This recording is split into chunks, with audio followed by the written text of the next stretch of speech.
I'm Brandon Staglin, and this is One Mind Brainwaves. Welcome and thank you for watching. Depression, anxiety, grief, post-traumatic stress, all these mental health challenges that we grapple with throughout the course of the year are often intensified during the stressful holiday season. Our first guest has written a deeply personal account of his experience with all of these mental health conditions. And he's here with us today to share his story and his insight with us. Later in the program, Dr. Irene Hurford, One Mind's Director of Clinical Programs, will be with us to share some tips and advice for weathering the inevitable ups and downs of this joyous and sometimes fraught holiday season that is upon us now. But first, Blue Andrews is the author of Choosing Life, One Man's Journey through Alcoholism and Depression to Wellness and Self-Discovery.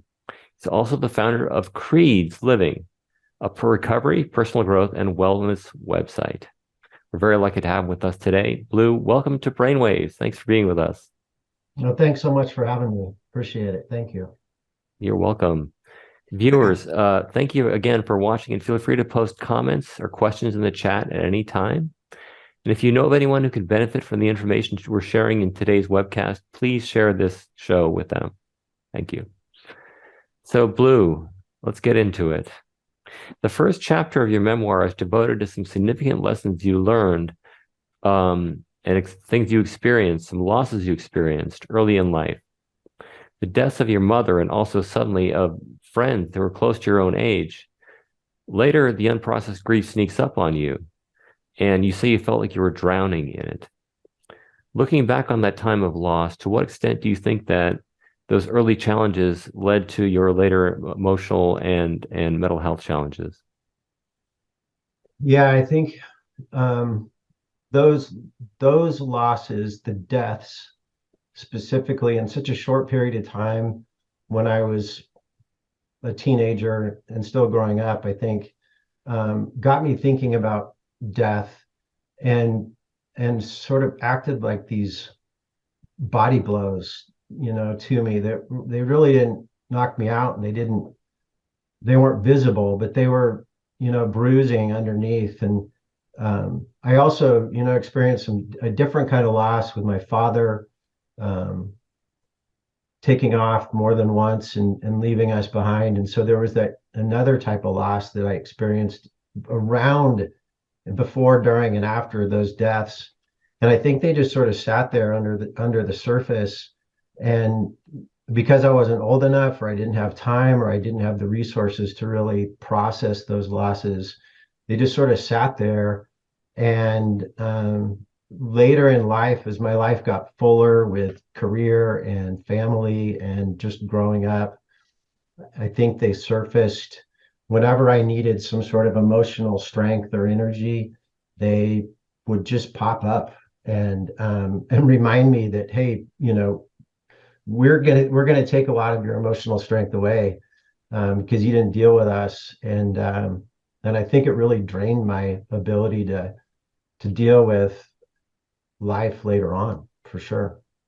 Oh my goodness, that sounds very, very debilitating later in your life. I experienced a similar loss, probably not as devastating as yours, but my grandfather died when I was 14, and it kind of rocked my world in terms of I spent a lot of time thinking about what it meant for him to be gone, and from his perspective, what that meant.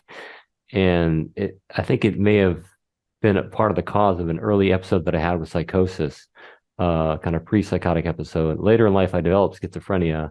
I don't know if you've heard my story yet or not, but Yeah. been very fortunate to have recovered over the last 32 years. Yeah, But that's yeah, great. early on, that loss of my grandfather was, I think, a trigger to some of the experiences that I had with mental illness. So I can understand to some degree what you've experienced, I think. Thank you for sharing. Yeah. And later in your life, you become successful in school and then in your career with a happy marriage and children. And for a long time, your tolerance for alcohol is a source of something you're proud of. It appeals to your competitive nature, and you have positive experiences with it until someday you don't. Mhm. When did you first realize that drinking was problematic for you? Oh boy. I so my dad told me that he had alcoholism and figured that his dad had alcoholism. And so I knew, I think, before I started drinking that there was a possibility that I had that inside me. Um, and it wasn't too long that, by probably the time I was 19 or so, that I knew that I had alcoholism. Um, but like you said, it was a bonus for a while in my 20s. I could, handle my alcohol, and alcohol treated me more like, it was a reaction like sugar and caffeine. It wasn't the depressant that it was. Um, and so I did it. I was, this proud drinker in my 20s. Um, it was There were times when I would get drunk and I would be just so sad and cry. But I was also at that point in my life still crying and sad from those deaths and the loss that I had. And so I didn't relate the alcohol to the sadness at the time. But as I got into my 30s, and it was getting to the point where more often than not, when I got drunk, which was pretty much any time I had more than one drink, I would get sad, uncontrollably sobbing. And then I would also get angry at life for just seemingly no reason. And then it became more repetitive, and every time this was happening. And so I felt, and so then it started to dawn on me that this was not good anymore. But when it really kicked in was when I got married and had kids, and now had some responsibilities, a mortgage, and it was affecting me. Getting drunk and then being hungover was affecting the things that I really wanted to focus on. That's when I knew that the alcoholism was not good, but I didn't know how to stop. I didn't know how to stop partying. It was become such a big part of me. Yeah, so much part of your life and your lifestyle, and even though it was such a source of sadness for you, you didn't know how to manage that initially. So with addiction and depression and other comorbidities, it can be hard to identify which is the cause and which is the symptom. You were talking about how you had those early loss experiences that led to your grief and your sobbing that you would do, that sadness you felt, and then the alcohol use kind of maybe kind of opening those gates, to have you feel that really intensely. Um, which condition do you think, would be the cause or the symptom? You describe your depression as like trying to function with the weight of a knight's armor draped over you at all times. And when did something trigger your depression, or what was the evolution like? Oh, I, so I don't feel like the depression was a specific event, like a trigger. I think that evolution was is a was a better term for me personally. The type of depression I had, um, it's something that just sort of crept up. It began with some sadness, then more regular sadness, and then it was questioning of life and my life and what it meant. Um, and then I think as every new chapter or phase of my life happened, it just added to, I don't know, this being overwhelmed maybe. And I wasn't going through these processes and accepting these changes and transitions. And I kept trying to drink. So Mhm. I always felt like the underlying problem was the depression and this evolution of getting just from going grieving and sad to just being down all the time to eventually having this inability to even get out of bed or get dressed for the day. But I kept just dumping alcohol on it. And so I could never, never get down to the core problem and never start to understand what was really wrong with me, because I kept just drinking. And it wasn't so much to mask it, but it was stopped me from, evolving into a better place. It just kept driving me down and down. So I think that was the scary thing with the depression, is that um, then once you don't really see it. It just creeps up on you, and then once you're in it, you're lost, and it's scary, and you don't know what to do. So, but I don't think it was a specific trigger, not in my Mhm. case at least. It was Sure. probably this 20-year digression. Yeah. Thank you for sharing that. I imagine it's painful to recount that, but I know you're inspiring many people to know that they're not alone and things they're experiencing and to know and to know that recovery is possible seeing you here today. So thank you. Um, as your mental health challenges progressed on multiple levels, what or who provided the encouragement or the strength and support that you used to help you eventually deal with the situation? Well, it was my Aunt Kay, um, who initially she was a social worker and then became massage therapist, and really understood sort of emotional and spiritual mental issues much better than me at the time. But I was driving to work one morning, just sobbing in tears, not really knowing why or what was happening to me. And I called her, and she just said, "Honey, you're depressed." And I just thought, "What? No way." Um, and so she was really the one that opened my eyes to that maybe I had this emotional issue that I needed to deal with. Um, and then my wife was just a huge supporter. There were a couple of incidents that happened after I accepted that, okay, maybe I am depressed. And then she and I finally jumped on board with the fact that, hey, you have depression and there's something you need to do.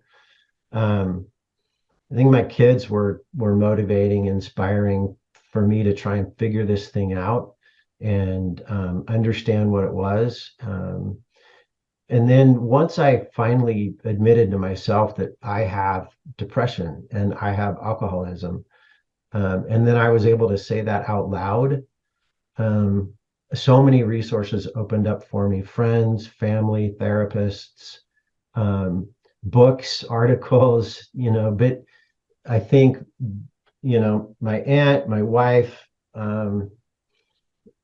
really, I guess, gave me the strength to say those two sentences that Wow. then led to this world of recovery that's out there. It's great to hear you had that support. On your website, the Creed's Living website, C is the connection, that factor for wellness that you talk about. And that's what you're describing right now. Connections, with people is are so important because they let us see things we couldn't otherwise see, as well as have that emotional support. But, there's a saying, we don't know who discovered water, but we know it wasn't a fish. Because like when you're in the middle of something, immersed in it, you can't really see it for what it is. But if somebody outside can give you that insight, then you have a better sense of what's really going on. So I'm glad you had that support. Yeah, thank you. Yeah. Yeah, I think even just verbalizing something, Uh-huh. makes you aware of it and can Uh-huh. address it.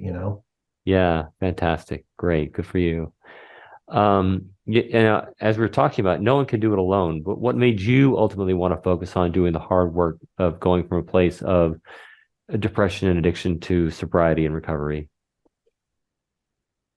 I, probably the couple of things. One, for me personally, there was this point after, um, so I attempted suicide. It was about just over 12 years ago. Um, and I spent about 5 weeks in recovery between a hospital and a rehab center. And it was at that point where I made this decision to choose life. Like, after hearing other people's stories of attempts or, near death experiences, I realized I didn't, I realized probably the next time I would be successful, which was a pretty scary thought. But I made the decision I didn't want to do that again. So I chose life. And I think it seems, I don't know, it's so simple. And maybe for people who haven't gone through it, they don't quite get it. But um, it's such a strong foundational statement for me personally, because once I made that decision to choose life, I'm able to make other good decisions. Like, how do I want to live my life, and who do I want to be? But um, I think just choosing life for one, and then I think the other thing is just a little bit of fear. I having depression is so scary and it's so isolating, and um, that I don't want to go there again, honestly. And so, I'm human and I make mistakes and I still put one foot down that dark path, but I really don't want to put 2 feet down that dark path. And so that reminds me every day that I need to, stay in recovery, and I like that way of living personally versus how I was before. Fantastic. Yeah, it's that choice that you probably have to make over and over again. I mean, I have experienced that too, to do the healthy thing, and do the thing that that strengthens you instead of debilitates you ultimately, even though it may seem in the moment like it's something that you feel like doing. Sometimes it takes that sense of, what's really the right thing, to kind of motivate the kind of behavior to get us to be the people we want to be. So you're a great example of that. Oh, thanks. Yeah, it's I just feel I just feel lucky that I am on the other side. Yeah, good. I've been there, it's a very similar place. So Yeah. I'm glad you're there as well. So your memoir was just released this year. Why did you decide to share your story? Oh boy. uh, you know, maybe a year or two after my attempt into my recovery, reading about just how many people are out there that are going through or that went through what I went through. It was alarming to me, and so I wanted to try and help. And I know that personally by talking about it, like you just mentioned, talking about it and sharing is one of the biggest ways to overcome mental illness. And then I have this passion for writing. So I figured maybe I should write about it. And at first it was for me. And then I realized, well, maybe my words could help somebody else out. Um, and it took me a while. I've got 4 kids and a wife, and it took me a while, but finally I got it to a point where I felt like my messages and what I'd learned in recovery might be able to help somebody else out. Um, I it's depression is just so isolating, and so maybe um, somebody could read something instead of talking about it, and that might be easier for them to process their own emotions. So I just wanted to help out. I mean, and just raise my hand and say, "Hey, look, I've been there. I know what it feels like, and you can get through it." Um, I just wanted to raise my hand and maybe just be a little tap on the shoulder, Yeah. one of many, to just remind somebody that, it's you don't have to, you can get through it. That's great. You have such generosity of spirit to share like that from your own life and your experience to remind others that they're not alone, that they too can, have chance for living a life that they want to live in a better way. That's awesome. So we know that perceived stigma surrounding mental health can keep people locked in cycles of suffering and shame and fear and failure and not seeking help. If there's one thing you'd like to change about the way people think about things like addiction and depression, what would that be? Oh, well, so with alcoholism, my addiction, um, I one thing that the term I like to use is saying that I have alcoholism versus I am an alcoholic. There's such this negative connotation with being an alcoholic, like you're a loser or you're out of control, or those sorts of thoughts when you hear them. And he's an alcoholic, she's an alcoholic. But by saying I have alcoholism, or she or he has alcoholism, um, it I think maybe might make it more acceptable, like having diabetes or something like that. It's in And when I say I have alcoholism versus I'm an alcoholic, it's a reminder that it's something I have. It's not something I am.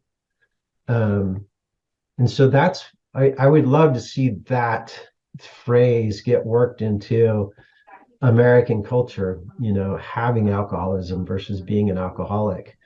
Um, and I think depression might, to me, depression's tougher because I think, I don't know, I don't know why it's tougher to describe for me, but maybe separating the person from the disease or the illness, having depression versus, and again, it's not who you are, it's just something that you have, and everybody's got something. And so the other thing I've thought about with depression is maybe uh, if more people talked about it, we could maybe understand what where on the depression spectrum someone may fall, so that the individual could more properly maybe deal with where they're at, but maybe those surrounding them, the supporting people,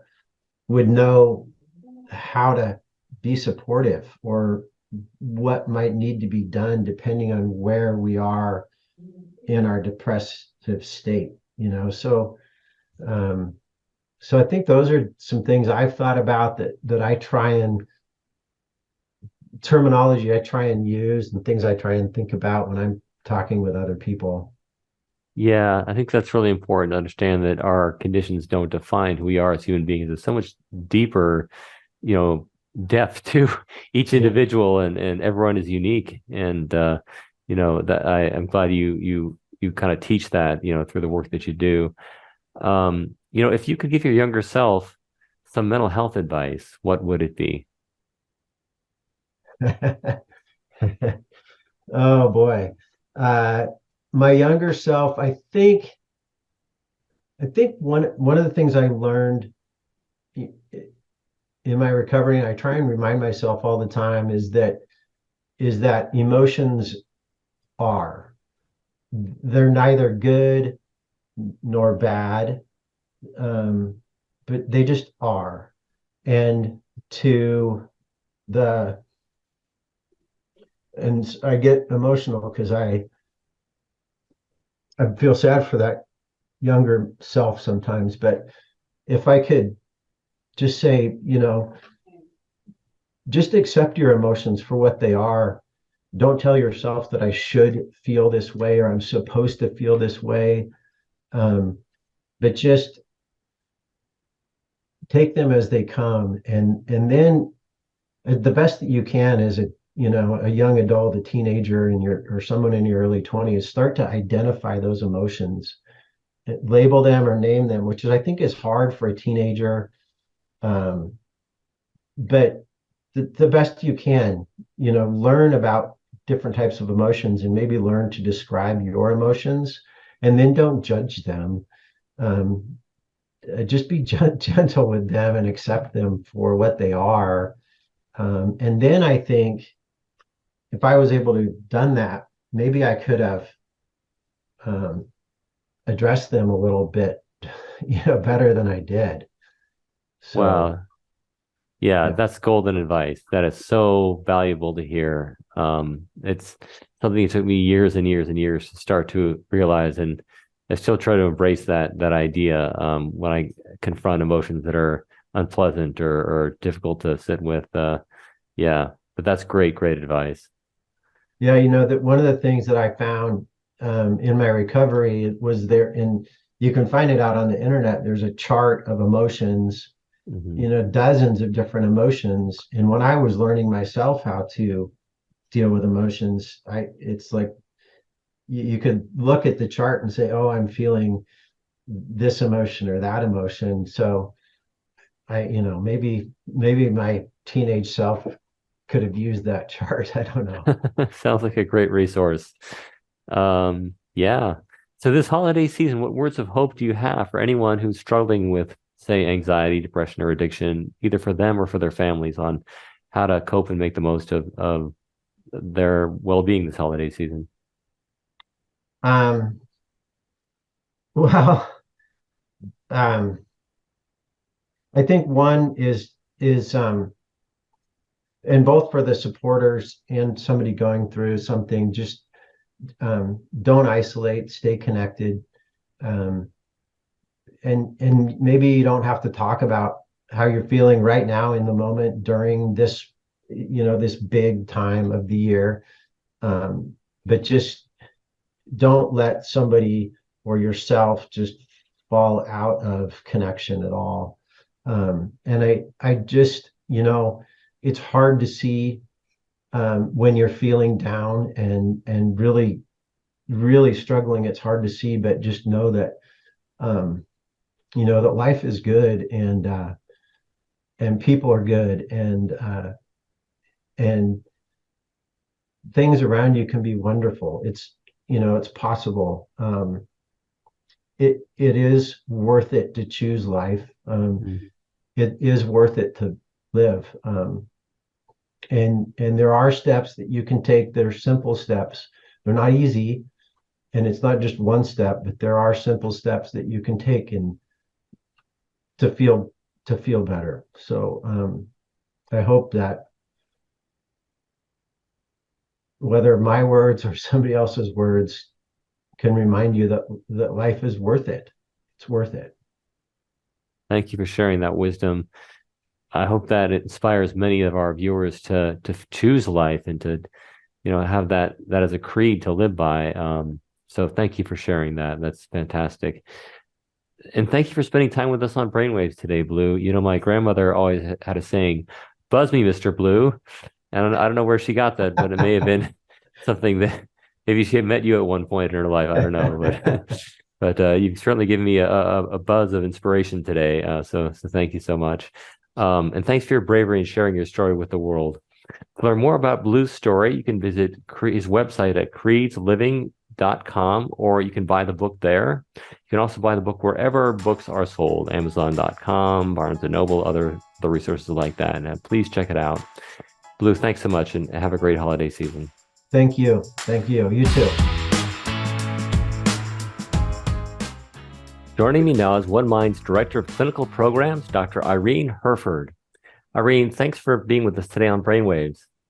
Thanks so much for having me. You are welcome. And viewers, don't forget, we want to hear from you as well. If you have any comments or questions, feel free to post them in the chat at any time. And if you know of anyone who might benefit from the information and thoughts we're sharing in today's webcast, please share the show with them. Thank you. So Irene, you're an expert in mental health, and I'd love to hear your thoughts on these several questions that I have for you around the holidays. So the mental health challenges we try to manage throughout the year can really be intensified during the holiday season. Why is that? Why are these feelings particularly acute at this time of year? Yeah, I think that people have an expectation that the holidays are always a time of happiness and togetherness and joy. And that's actually what our culture and media tell us as well. We should be celebrating, we should feel close to our family. The reality is that, like any other time of year, feelings are complicated. People are grieving, fighting, divorcing, stressing, feeling lonely, coping with trauma. And that dissonance between those cultural messages of togetherness and joy and people's actual experiences of the holiday are quite painful and can create a lot of emotional upheaval. And then often, because the holidays sort of mark a particular period in a year, particular traumas or losses are tied to them in memory kind of indefinitely. And so the holidays can often trigger for people feelings of loss or grief. Mm-hmm. Yeah, around that time of the year, it's like an anniversary of a sad event that happened in the past. So people are reminded of that. It makes sense, Exactly. especially around such a emotionally involving time of year in the culture that we have. So, yeah, I get that. My grandfather actually passed away. I mentioned this to the previous guest around Christmas time. That really affected me for years around the holiday season, after that. So, what about seasonal affective disorder or SAD, or the winter blues, as it were? How does that phenomenon factor into the challenges people experience around the holidays with their emotions and mental health? Yeah, it actually affects us a lot. And I think that people underestimate the impact of the loss of sunlight during the winter months.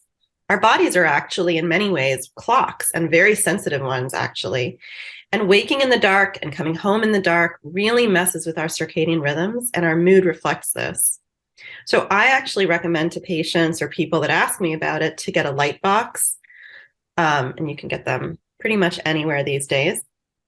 But even better than a light box is to raise the blinds in your bedroom before you go to bed at night. So get dressed or undressed in the privacy of your bedroom, but then raise the blinds and wake up to sunlight. That natural sunlight coming into the bedroom in the morning helps us wake up gradually to the light and can really help our circadian rhythms reset to the winter schedule and improve our mood. Thanks for that tip. That sounds great, especially on the weekend when it's light, and you're getting up a little later. But I'm reminded of one of the previous guests on the show we had a couple of years ago named Peter Meyer. He's a singer-songwriter from Minnesota.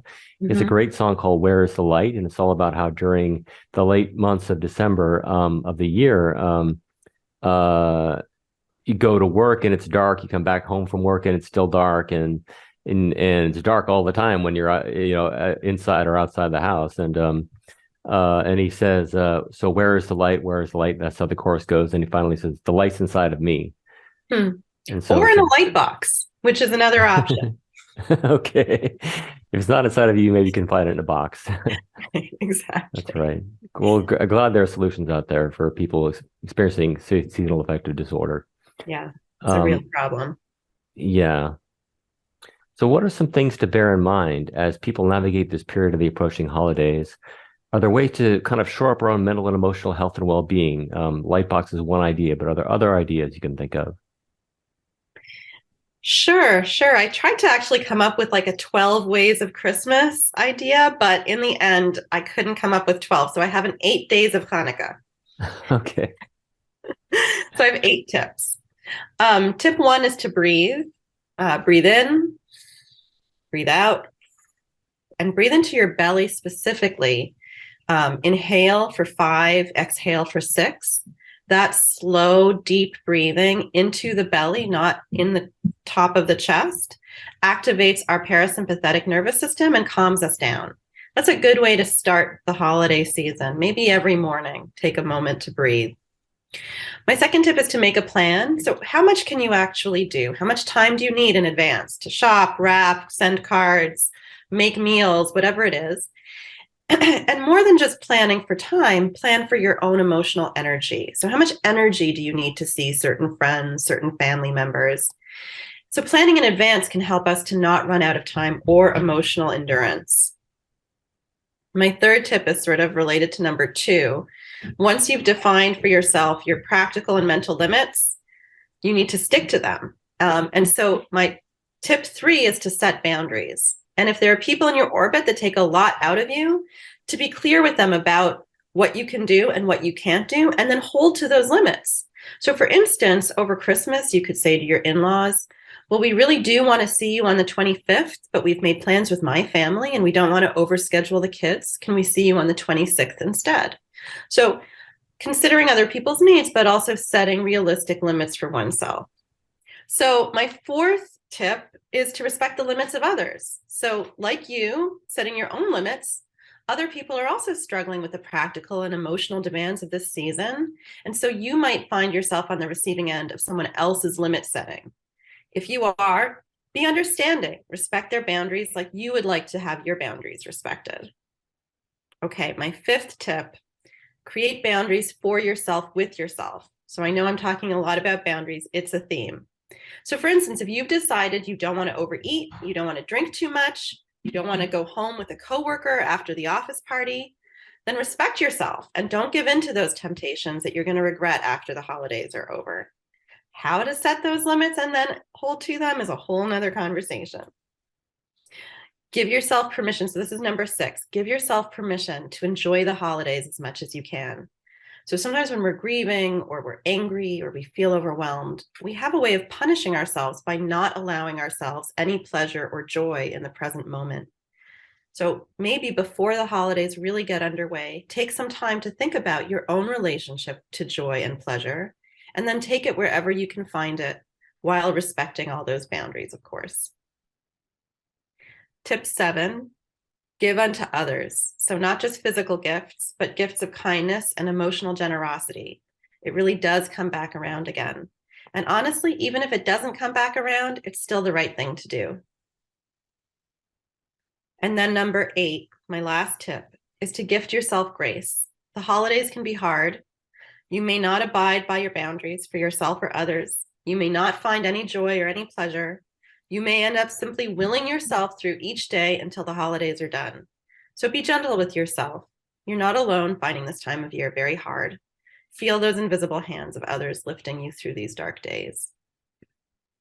Thank you for those wonderful tips, Irene. Those are really wise and helpful. Our previous guest on the show, Blue Andrews, was saying how all emotions are simply what they are. And for a long time, he labored under the idea that certain emotions were better than others. Mm-hmm. And you should try and strive for those emotions over others. But once you've experienced something, it is what it is. And so he talks about how he gives himself, as you say, the grace to accept whatever it is he's feeling, and that helps him a lot with equanimity and emotional stability. So that fits a lot with what we're talking about previously on the show. Thank you. Yeah, I actually tell patients this as well. Your feelings and your thoughts should not be censored. You're allowed to have whatever feelings you have, whatever thoughts you have, however frightening or heinous or strange or shameful they might be. It's your actions that need to be curtailed and to some extent modified. But your thoughts, your feelings, those you're free to just experience. Yeah, thanks. That fits in with your other points about boundaries for your actions and activities. Great. So, the pandemic having receded a bit, many people will be gathering with family and friends for the first time in a while, or at least in larger groups than they have been in a while. What are some tips for navigating the often stressful times of interacting with family and that you haven't seen in a while, and how that can be challenging for people? So I actually think this is one of the hardest parts of the post-pandemic period, is how to go from this really insular time of very limited contact back into the world with lots of contacts, and some of them being very stressful. So I'm going to reiterate everything I said about boundaries. Like, you're going to need to set them. They're going to be hard to stick to. Give yourself some grace. And one of the boundaries that I would give permission for people to set is to just say no. If you're feeling like you cannot have this, whatever, family gathering with this person, then say no. Say no to that interaction. It's okay. And as for like a reframing, like how to think about this, I mean, holidays will pass. These family gatherings will pass. Sometimes we just have to get through them. Yeah, thanks. That's a great insight. Absolutely. Speaking of holiday gatherings, our previous guest described his own challenges that he faced around substance use. Mm-hmm. So during the holidays, a large part of celebrations is often involving alcohol or food consumption. Yeah. And you talked about setting boundaries around things. How can you best set and maintain boundaries around those aspects of the holidays? So I think this is a really hard issue, how to manage the expectations of others around food and alcohol, how to manage your own temptations. And it tests many of us. There's data out there that almost everybody drinks more than they mean to during the holidays and feels some pressure to drink. So this is a huge topic. And if you're in recovery, I would actually refer you to your sobriety support group or professional for a fuller list of strategies. But I will say 2 things. So one, seltzer in a glass with ice and a lime will actually answer a lot of people's questions before they ask them about whether you're drinking or would like another drink. And you don't owe anyone any explanation of what's in your glass. Secondly, you actually don't owe anybody any kind of explanation whatsoever about why you're not drinking, why you're not eating, why you're not smoking, or that you are drinking, eating, or smoking. So you set yourself those boundaries, find ways to adhere to them, and then other people, they don't get to know about it. A polite no thank you is all they need to hear. I love this whole theme that you have of kind of keeping an internal locus of value, of like self-worth and respecting your own self-worth. And I think that's something so many people often forget, that trying to be something for other people or there's a great song by Ben Folds, The Best Imitation of Myself, where he talks Mm-hmm. about being at a party and wanting to be like his friends expect him to be, right? And so Yeah. it can be very, like when I was experiencing the worst of schizophrenia, I was trying to constantly censor my thoughts and feelings and Mm-hmm. actions to not look weird or act crazy. And that was like so such a burden. It's similar to what we're describing right now. But when you talk about just being yourself and recognizing the value of who you are, and that can really kind of take care of a lot of that cognitive dissonance that comes with trying to be something for others. Right. And it might also find, you might also find yourself realizing you actually don't know who you are. And it's funny how many people come to that realization. And that's its own work ahead of you, but good to know. All right, thank you. So you talked about supporting others during the Mhm. holiday season. How can we best support family members or friends with what they're going through during this time? So I'm gonna go back to boundaries. So other people are going to be telling you what their boundaries are, and we have a responsibility to listen for those. Some people are going to yell those boundaries from the rooftop, and you won't be under any um, you won't be at all confused about what their boundaries are, but other people whisper them to you very quietly, and you have to listen hard to hear them. Um, so listen for those boundaries and then be respectful. The other thing I would say is we have a responsibility to our friends and loved ones to offer a listening and empathic ear, but that doesn't include offering advice and it doesn't include offering platitudes. So, unless someone is specifically asking you for advice, they don't want it. And platitudes are pretty useless, honestly. I would just avoid them altogether. Things like it's going to get better, be thankful for the things you do have, what do you have to be sad about? These sorts of things, they don't land well. So I would be listening, I would be empathic, I'd be pretty quiet and let them do the talking, and that's kind of it. Listening is such a healing thing to do. It's true. Harder than we think. Absolutely. And, we can never overstate the importance of self-care. What Mhm. does self-care look like for you during the holiday season? There's definitely a doctor heal thyself quality to that question. I definitely need to take my own advice, and it's hard. Um, People in the healing professions are often givers and have difficulty with boundaries. So I would say that I'm getting better at setting boundaries with my own family of origin. So, for instance, I have family that lives in Canada, and they would often descend on us over Christmas. And we have a big family, and then my family would come, and everybody would be in the living room. And I was like, oh my God, I'm going to lose my mind. So I've started to ask them to come after Christmas instead of on Christmas so that I have a little bit of breathing space and then we can get together, but it's not quite so strained for me. So that we'll see what happens this year. But that just even asking that is a big step forward for me. The other thing for me is getting outside, even when it's bitterly cold, and I'm in Pennsylvania, so sometimes it's bitterly cold, helps me and my mood immensely. Also, I keep my blinds open and I make and eat a lot of cookies. Okay. Walking the talk and enjoying the goodies as part of the experience. Yeah. Fantastic. So finally, this holiday season, what gives you hope? You know, what gives me hope? That's a great question. Um, I actually think, I'm going to just stick with the whole mental health theme as opposed to hope more broadly. I Mhm. actually think that the conversation around mental health has been changing in recent years. And I think that social media has played such an important part of that. People are becoming more open, more honest with their own struggles, with their own experiences.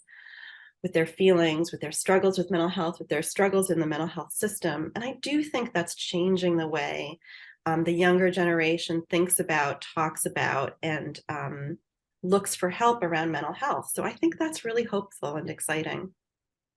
Openness is the key. When you let light in, you can start to, or when you let your experiences into the light, it lets light into you, and then you can start to resolve, and feel better about what you're going through. As Absolutely. Leonard Cohen said, there's a crack in everything. That's what what is it? That's how the light How gets the light in. gets in. Yeah, I love that. I love that. Thank you. Thank you, Irene, for sharing your wisdom, your insights and tips with us today. It's been very healing to listen to you. Viewers, thank you too. Really appreciate you watching. If you'd like to learn more or see our past episodes of Brainwaves, please visit onemind.org/brainwaves, where you can sign up for our newsletter as well. This actually is the last regularly scheduled episode of Brainwaves, so thank you for following Brainwaves over the years. It's been 11 years since we started, so great to have you on board all this time, if you've been on board all this time. And I'll close with the ever popular tagline, or how do you say that? Catchphrase. Yeah. What is your brain good for? Making waves, of course. Thanks for being with us on Brainwaves. Happy holidays. Thanks so much for having me. Bye-bye. Bye, Irene. Thank you. I'm living my best life.